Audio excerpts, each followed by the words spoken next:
എന്താടാ രാജു അവർ ചെയ്യാൻ ഉദ്ദേശിക്കുന്നത്? അമ്മ എന്തെങ്കിലും നിന്നോട് പറഞ്ഞോ? കാവരിപ്പിച്ച് പറഞ്ഞപ്പോഴാ ഞാൻ ഈ കാര്യം അറിയുന്നത് പോലും. ഞാൻ വേറൊന്നും അറിഞ്ഞിട്ടില്ല. മുഖത്ത് നോക്കി കള്ളം പറയരുത്. സത്യമാണ് ഞാൻ പറയുന്നത്. പറയാൻ പറ്റാത്തതാണെങ്കിൽ അത് പറയാൻ പറ്റില്ലെന്ന് തന്നെ ഞാൻ പറയും. ഇനി ശ്രീദേവി അടുത്ത് എന്തെങ്കിലും പൂജയ്ക്ക് ശ്രീകുട്ടി ഏർപ്പാടാക്കിയതായിരിക്കോ? ശ്രീദേവിയമ്മ അമ്മൂനോട് പറയുന്ന പോലെ വല്യപ്പച്ചിയെ പേടിച്ച് സ്വാതിയോട് ഒരിക്കലും അങ്ങനെയൊന്നും ആവശ്യപ്പെടില്ല. എന്തോ വലിയ പ്രശ്നങ്ങൾ ഈ വീട്ടിൽ വരാൻ പോകുന്നതായി എനിക്കൊരു തോന്നൽ. ശ്രീകുട്ടിയെ ഭക്ഷണം കഴിക്കാൻ വിളിച്ചപ്പോ അവള് ഉപവാസ വ്രതത്തിലാണെന്നാ പറഞ്ഞ്. ഭക്ഷണം ഒരു നേരത്തെ ഉള്ളൂന്ന്. അവള് പൂജാവസ്തുക്കൾ വാങ്ങി വെച്ചിരിക്കുന്നു. ചോദിച്ചിട്ടൊന്നും പറയുന്നുമില്ല. ഇവിടെ നമ്മളല്ലാതെ മറ്റാരും അറിയാതെ അമ്മ സഞ്ജുവിന് വേണ്ടി വ്രതം പിടിക്കുന്നതറിയാം. ശ്രീകുട്ടി എന്തിനു വ്രതം പിടിക്കണം? അവളാണെങ്കിൽ കാരണം പറയുന്നുമില്ല. പറയാത്ത നിലയ്ക്ക് നമ്മൾ ആരും അതിന്റെ പിന്നാലെ പോകേണ്ട കാര്യമില്ല. സ്വാതി പൂജ ചെയ്യുന്നെങ്കിൽ നല്ലതല്ലേ? അത് ഈ കുടുംബത്തിന്റെ ഐശ്വര്യത്തിനല്ലേ? വെറുതെ ഒന്നും ശ്രീകുട്ടി ഒരു നേരം ഭക്ഷണം കഴിക്കാതെ വ്രതം പിടിക്കില്ല. ഇതൊക്കെ അവളുടെ ജീവിതത്തിലെ ആദ്യത്തെ അനുഭവ. എനിക്കാണെങ്കിൽ ഒരു സമാധാനവും ഇല്ല. എന്തോ ആപത്ത് അവൾ അറിഞ്ഞിട്ടുണ്ട്.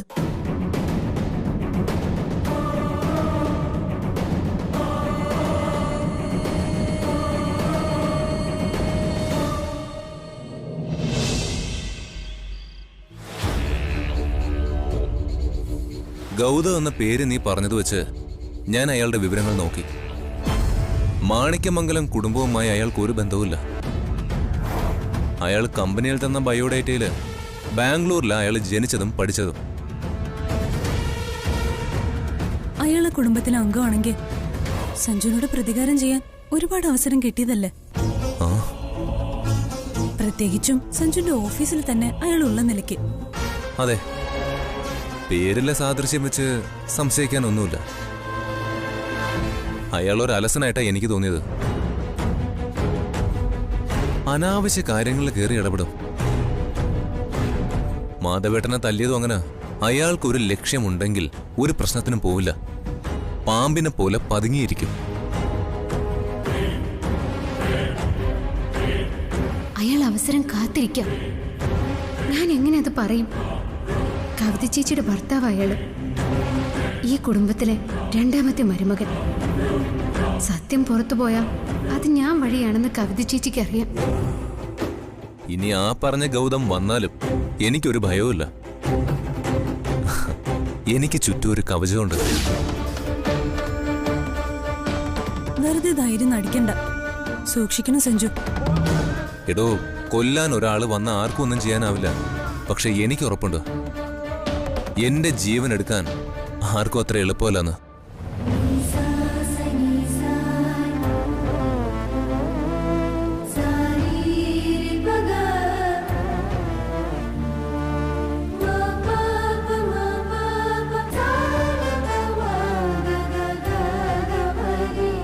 പെരുവണ്ണാപുരത്ത് അമ്മയെ സാക്ഷി നിർത്തിയാണ് നിങ്ങൾ ഇതെന്റെ കഴുത്തി കെട്ടിയത്. ഈ താലി ഞാൻ അണിഞ്ഞിരിക്കുന്നത് എനിക്ക് വേണ്ടിയോ അല്ല, നിങ്ങൾക്ക് വേണ്ടിയാ. നിങ്ങളുടെ ജീവരക്ഷയ്ക്കായിട്ട്. എന്നെ രക്ഷിക്കാൻ ഒരു ശക്തിയുണ്ട്. അതാ എന്റെ ബലം. ദൈവമായിട്ട് കരുതണ്ട. ആ വിശ്വാസം എപ്പോഴും ഉണ്ടാവട്ടെ. ഉണ്ടാവും സ്വാതി. നമ്മൾ ഫലം പ്രതീക്ഷിക്കാതെ ചെയ്യുന്ന പല പ്രവൃത്തികൾക്കും ഫലം ഉണ്ടാവും.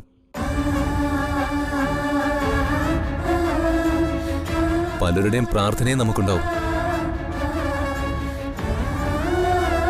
ഞാൻ കാണുന്നത് അതൊക്കെ തന്നെയാ. എന്നാലേ പോയി കിടന്ന് സുഖമായിട്ട് ഉറങ്ങ്. നാളെ കാണാം.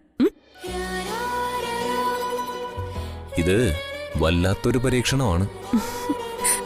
രാജകുമാരൻ ഈ പരീക്ഷണം അന്തസ്സായിട്ട് അതിജീവിച്ചേ പറ്റൂ. സമയായിട്ടില്ല. ആവശ്യമില്ലാത്ത ചിന്തകൾ കളഞ്ഞ് പോയി കിടന്നുറങ്ങ്. അനുസരിച്ചല്ലേ പറ്റൂ. Okay, good night. Good night.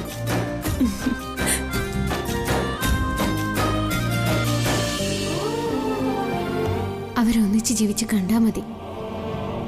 അവരുടെ സ്നേഹത്തിന് മുന്നിൽ ഈ താലിക്ക് എന്ത് വിലയാ ഉള്ളത്?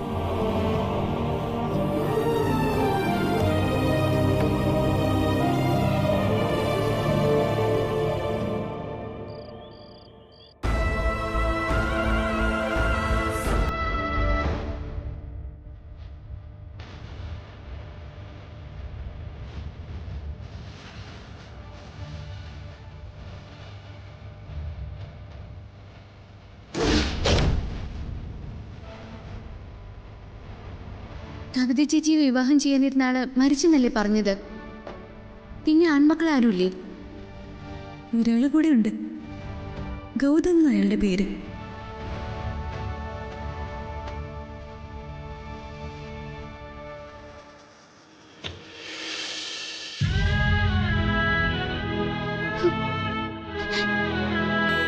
ദേവി, ചേച്ചി അദ്ദേഹം ശത്രു ആരാണെന്നറിയാതെ ഇരുട്ടിൽ തപ്പുക. ആ കുടുംബത്തിൽ അവശേഷിക്കുന്നയാള് എവിടെയോ പ്രതികാരത്തിന് വേണ്ടി കാത്തിരിക്കുന്നു എന്ന് അവർ കരുതുന്നു. എന്നാൽ അയാള് കൺമുന്നിലുള്ള വിവരം ചേച്ചിക്കോ അദ്ദേഹത്തിനോ അറിയില്ല. എന്നാൽ അയാളുടെ ഭാര്യ സ്വന്തം അപ്പച്ചിയാണെന്നുള്ള കാര്യം എനിക്കെങ്ങനെ പറയാനാവും? അതോടെ ഈ കുടുംബം തകരും.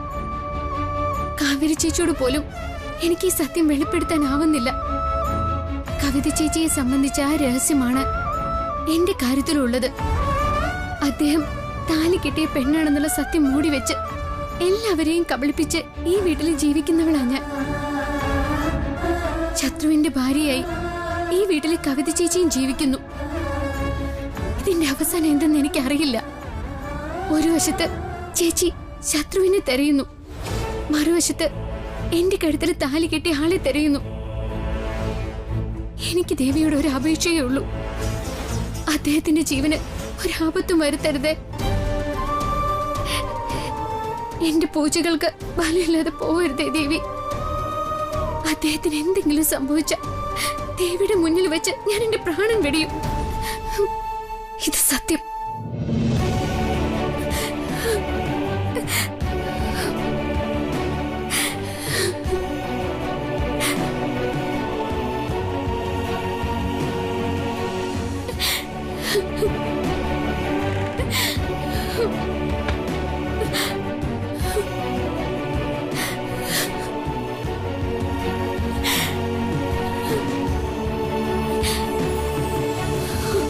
പൂജകൾക്ക് ഫലം സിദ്ധിക്കാതെ പോകാനുള്ള കാരണം മറ്റൊന്നാണ്.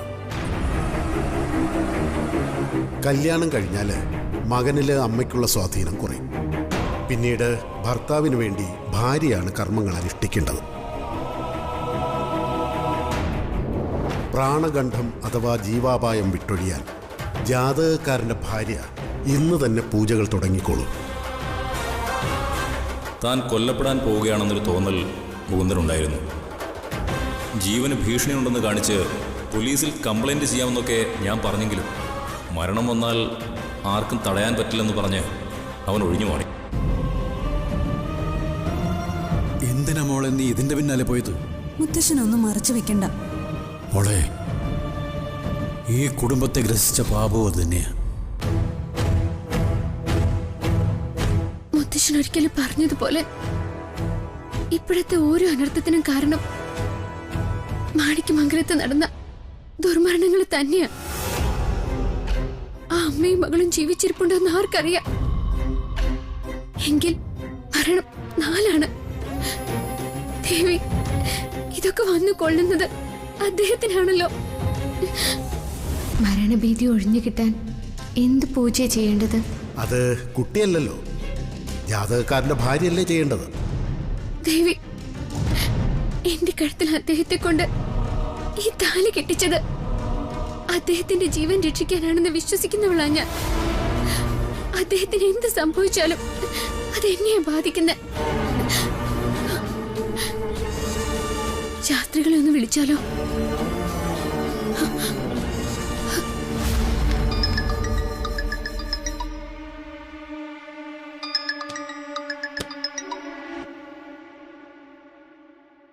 പറഞ്ഞോളൂ. ശങ്കരശാസ്ത്രികളാ. ശാസ്ത്രികളെ, അസമയത്ത് ബുദ്ധിമുട്ടിച്ചതില് എന്നോട് ക്ഷമിക്കണം. അസമയത്തൊരാൾ വിളിക്കുന്നെങ്കിൽ അതിന് തക്കതായ കാരണം ഉണ്ടാവുമെന്ന് എനിക്കറിയാം. ആരാണെന്ന് പറഞ്ഞ് കാര്യം അറിയിച്ചോളൂ. ഞാൻ മംഗലശ്ശേരിയിൽ നിൽക്കുന്ന അമ്മ. അമ്മ അല്ല, ലക്ഷ്മി. മംഗലശ്ശേരിയിൽ നിൽക്കുകയല്ല, മരുമകളുടെ സ്ഥാനത്തിരിക്കുക. ആ പറയൂട്ടി. എന്തോ ഒരു ഭീതി മനസ്സിനെ ഗ്രസിച്ചതായി എനിക്ക് തോന്നുന്നല്ലോ. അദ്ദേഹത്തിന് എന്തോ ആപത്ത് വരുന്നത് പോലെ തോന്നുന്നു. കുട്ടിയുടെ താലി ഭദ്രമാണ്, പക്ഷേ ഒരാപത്ത് വരുന്നതായി കാണുന്നുണ്ട്. അത് പക്ഷെ എനിക്ക് പറയാൻ നിർവാഹമില്ല. ഭർത്താവിനിപ്പോൾ പ്രാണഭീതിയില്ല, അയാൾക്ക് ഒന്നും സംഭവിക്കുകയില്ല. കുട്ടി സമാധാനമായിട്ട് ഉറങ്ങിക്കോളൂ. ശരി. കുട്ടിയെ ദേവി കാത്തോളൂ.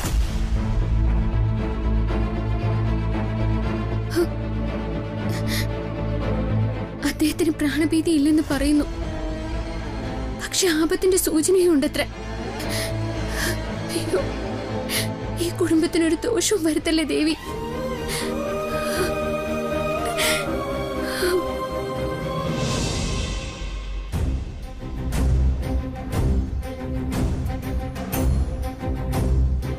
ആ വീട്ടിൽ 2 ആത്മഹത്യകൾ നടന്നിട്ടുണ്ട്. ഒരച്ഛനും മകനും. അച്ഛൻ താന്ത്രിക വിദ്യ അറിയുന്ന ആളായിരുന്നത്രേ. അയാൾ എന്തൊക്കെയോ കർമ്മങ്ങൾ ചെയ്തു വെച്ചിട്ടാണ് മരിച്ചത്. ദുർമരണങ്ങൾ തന്നെയാണ് ശാപത്തിന് നിമിത്തമായിരിക്കുന്നത്. ദുർമരണങ്ങൾ സംഭവിച്ചത് എവിടെയാണ് അവിടെ പോയി വിളക്ക് വയ്ക്കണം.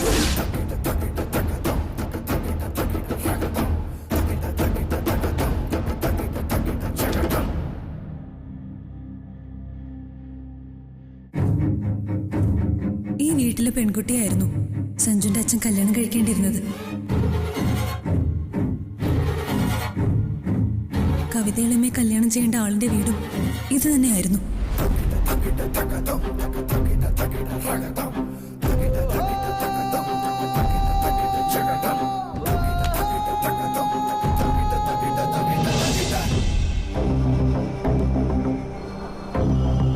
വിളക്ക് വെച്ച് പ്രാർത്ഥിച്ചു കഴിഞ്ഞാൽ പിന്നെ ഒരു നിമിഷം അവിടെ നിൽക്കരുത്.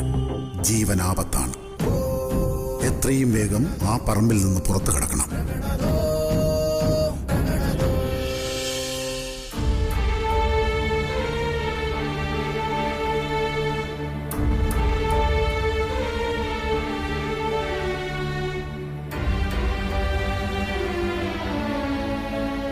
അമ്മയല്ലേ പറഞ്ഞത് എന്റെ അച്ഛൻ ദൈവം വിളിച്ചിട്ടാ പോയതെന്ന്?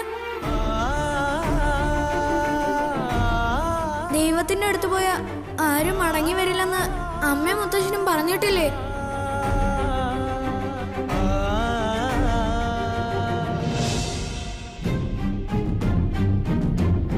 ഇളയമ്മ സ്വന്തം സങ്കടം എന്താണെന്നൊന്ന് ഓർത്തു നോക്ക്.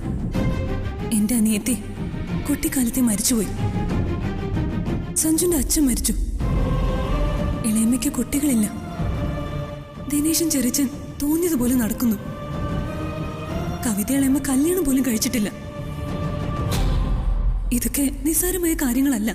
നമ്മളെ ദ്രോഹിക്കാൻ വേണ്ടി ആരോ എന്തൊക്കെയോ കർമ്മങ്ങളൊക്കെ ചെയ്തിട്ടുണ്ട്.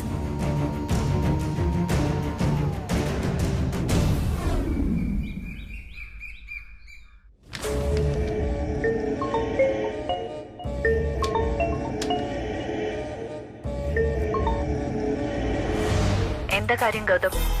ഇന്നലെ രാത്രി മുതൽ ട്രൈ ചെയ്യുക, കിട്ടിയില്ല. അവരവിടെ വന്നിരുന്നു. അതെ, തറവാട്ടില്.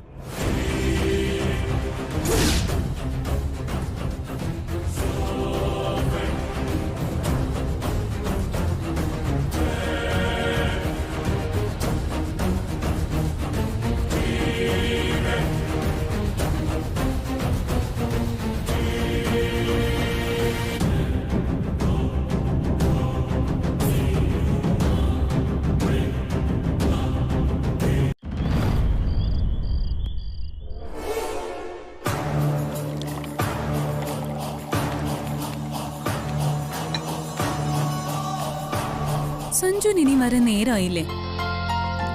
മോള് പോയി അവനെ കൂട്ടിട്ടു.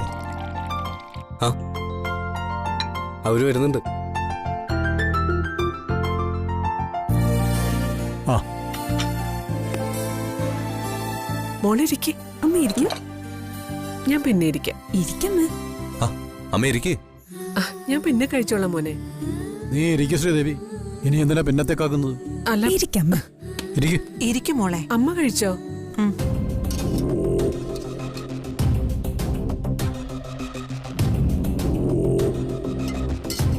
മംഗലശ്ശേരി ഗ്രൂപ്പിന്റെ ഷെയർ വിൽക്കുന്ന കാര്യം നാട്ടുകാർ പറഞ്ഞാ ഞാൻ അറിയുന്നത്.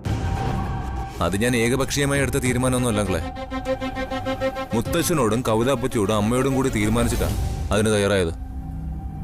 ഇവിടെ അങ്ങനെ ഒരു ഗൗരവമുള്ള ചർച്ച നടക്കുമ്പോ അങ്കിള് ക്ലബിൽ ചീട്ട് കളിച്ചിരുന്ന ഞങ്ങൾ എന്ത് ചെയ്യും?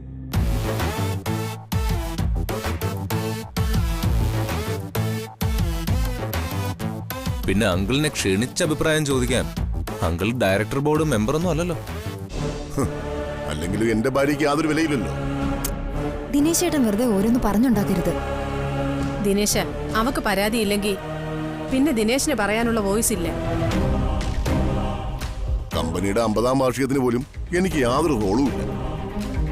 മറ്റ് സ്റ്റാഫുകളുടെ കൂട്ടത്തിൽ ഒരു ക്ഷണക്കത്ത് മാത്രം കിട്ടിയിട്ടുണ്ട്. എന്നാലും ഒരു ചടങ്ങ് നടക്കുമ്പോ അതൃപ്തി കാണിക്കാതിരിക്കും ദിനേശ. അതൊരു ഫംഗ്ഷൻ അല്ലേ? അതിൽ പങ്കെടുക്കുന്നതിനേക്കാൾ എന്ത് റോളാ നമുക്കുള്ളത്? അങ്കിളിനെ പ്രസംഗിക്കണമെങ്കിൽ അതാവാം. എനിക്കൊരുപാട് കോള് വരുന്നുണ്ട്. ഞാൻ എന്റെ ഫോണ് ഫ്ലൈറ്റ് മോഡിലാക്കി വെച്ചിരിക്ക.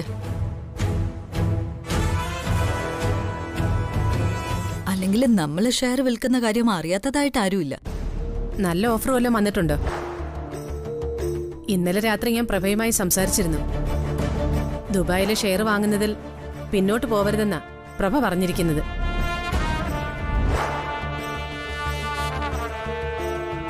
ഞാൻ താഴത്തേക്ക് വരാൻ ലേറ്റ് ആയത് മനുവിന്റെ കോള് വന്നിട്ടാ.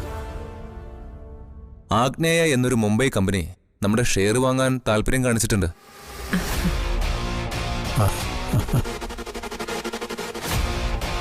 അതൊരു ബഡാ കമ്പനിയാ. അവരെന്തിനാ നമ്മുടെ ഷെയർ വാങ്ങുന്നത്? അതിന്റെ ചെയർമാൻ പാതി മലയാളിയാണത്രേ. പെട്ടെന്ന് കാര്യം നടന്നു കിട്ടാനല്ലേ നമ്മൾ നോക്കേണ്ടത്. അവരുമായിട്ടൊരു മീറ്റിംഗ് അറേഞ്ച് ചെയ്യാൻ ഞാൻ മനുവിനോട് പറഞ്ഞു. മനു അവരുമായിട്ട് സംസാരിക്കുന്ന കൂട്ടത്തിൽ മംഗലശ്ശേരി ഗ്രൂപ്പിന്റെ 50th ആനിവേഴ്സറിയെ പറ്റി പറഞ്ഞു. അവിടെ വെച്ച് കാണാന്ന് അവര് പറഞ്ഞിരിക്കുന്നത്.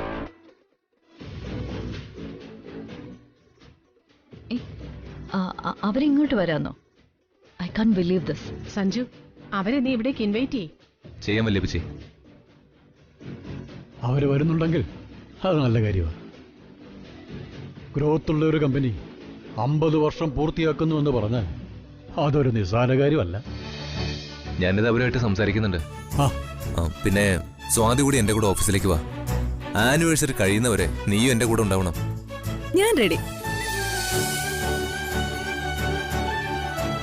മോനെ, നമ്മുടെ കമ്പനിയിൽ നിന്ന് വിരമിച്ച പഴയ ആൾക്കാരെ കൂടി ക്ഷണിക്കണേ. അവരെ ആരെയും നമ്മൾ മറന്നുകൂടാ.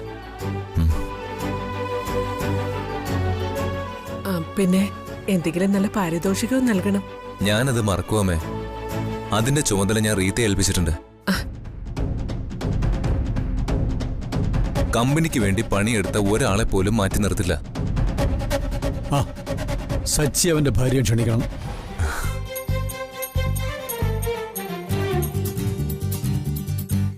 വിവാഹം കഴിഞ്ഞിട്ട് നമ്മൾ അവർക്കൊരു വിരുന്ന് പോലും കൊടുത്തില്ല. ശരിയാ. സച്ചി വരുമെന്ന് എനിക്ക് തോന്നുന്നില്ല. ഞങ്ങളൊരു ഡിന്നറിന് രണ്ടുപേരെയും ക്ഷണിച്ചിട്ട് സച്ചി ക്ഷണം നിരസിച്ചു കളഞ്ഞു. ഞാൻ അവനെ ക്ഷണിക്കും. ഒരു ഫ്രണ്ടായിട്ട് മാത്രമല്ല, കമ്പനിയുമായി ബന്ധപ്പെട്ട പല ക്രൂഷ്യൽ സ്റ്റേജിലും എന്റെ കൂടെ നിന്നിട്ടുള്ളവനാ സച്ചി.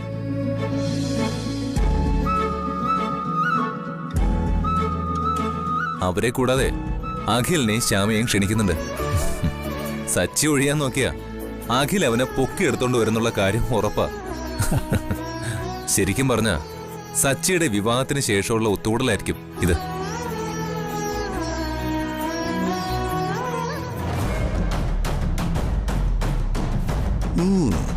ചേച്ചി എത്ര നിർബന്ധിച്ചാലും അവരുടെ കൂടെ പോകാൻ പാടില്ല.